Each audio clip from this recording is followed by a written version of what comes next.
Tulip Siddique British পার্লামেন্টের একজন member হিসাবে অধিকতর ক্ষমতার অধিকারী হয়ে তাহার খালা শেখ হাসিনাকে প্রভাবিত করেছেন।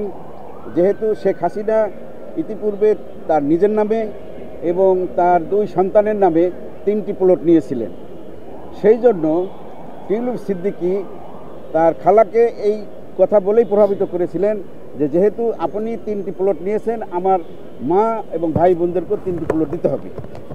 এই বিষয়গুলা আমরা গণভবনের কর্মকর্তা কর্মচারী 2 জন সাক্ষী দিয়েছে এবং টিউলিপ সিদ্দিকী কীভাবে প্রভাবিত করেছে সেই বিষয়ে আদালতে আমরা সাক্ষী উপস্থাপন করেছি। বিভিন্ন অ্যাপস এবং টেলিফোনের মাধ্যমে দেশে আসিয়া সাবেক প্রধানমন্ত্রীর যে একান্ত সচিব ছিল সালাউদ্দিন সাহেব, তার মাধ্যমে ও প্রভাবিত করেছে। এইভাবে তার প্রভাবিত হওয়ার বিষয়টা প্রমাণিত হওয়ায় আদালত তাকে 2 বছরের কারাদণ্ড প্রদান করেছে।